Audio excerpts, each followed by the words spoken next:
Hey everybody, what's up? Welcome back to, wait a second, this isn't our garden, this is something else. This is our kitchen? What are we doing in the kitchen?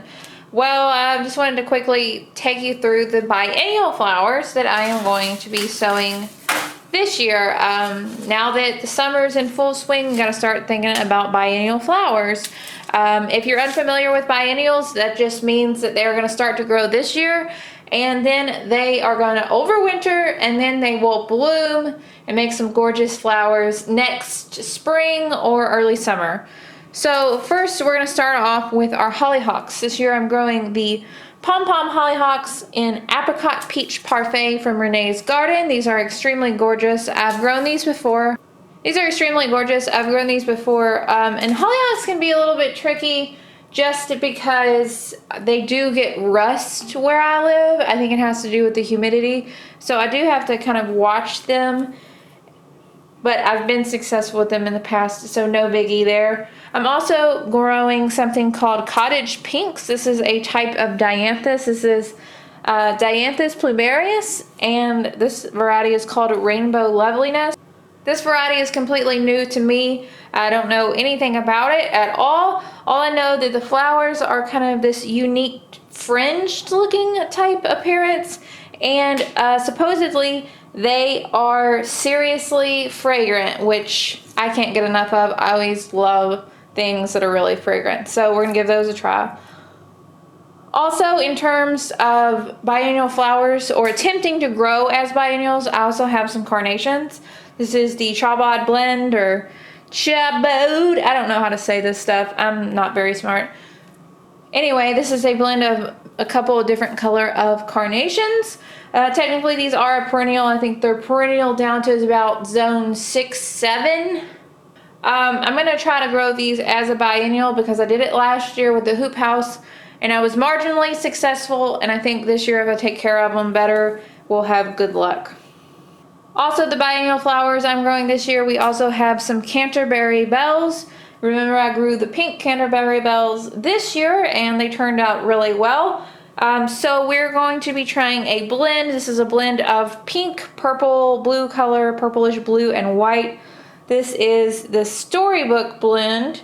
I should mention these all came from Botanical Interest, I think. Yes, Botanical Interest. Also have some Bells of Ireland. We're going to try Bells of Ireland again after we were moderately successful. I think this is going to be our year for success with Bells of Ireland, so we have more of those. We also have some Lunaria, or Honesty, or some people call it money plant. I can plant these in the late summer. They will overwinter, and they put on these just kind of boring purple flowers. They're not really boring, but they're not anything special. But the seed pods are actually really cool.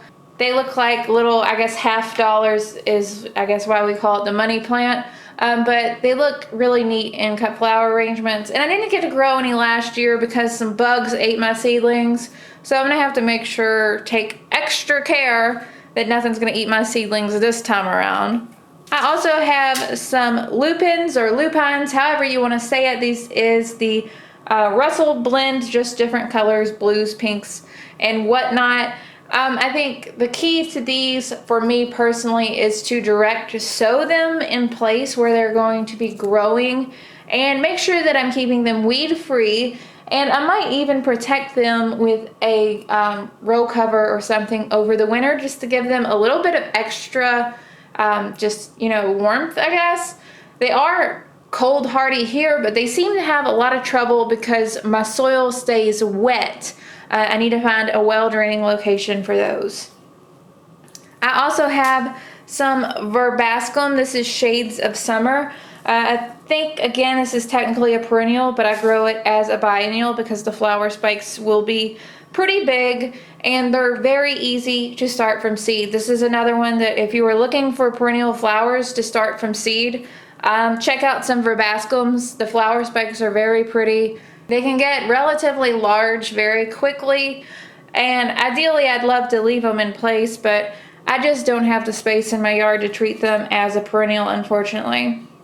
Last but not least, I just have some Sweet William Dianthus. This is the Dianthus barbardus. It is a double blend. These flowers are actually double flowers. I've never grown the double blend before, but it should be interesting. These also came from botanical interest. Overall, I think this is a really good start to our cut flower garden. And you know, the key to having a good cut flower garden is to really just plan ahead. You know, plan the season before, get started growing things the season before, especially in terms of biennial flowers. And you can have a really, really gorgeous flower bed at a relatively low cost. I mean, altogether, this might have been, I don't know, 15 bucks most. I don't know, I didn't keep track, but it's not that much money, and they are going to give us a lot of really gorgeous flowers for the pollinators to enjoy. And of course, for us to enjoy in our cut flower garden.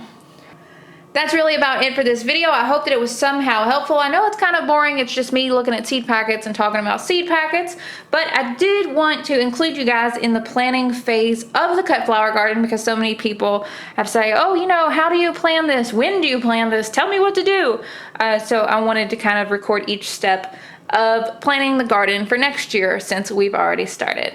I hope that you guys are having such an amazing day, and I will talk to y'all later. Bye, guys.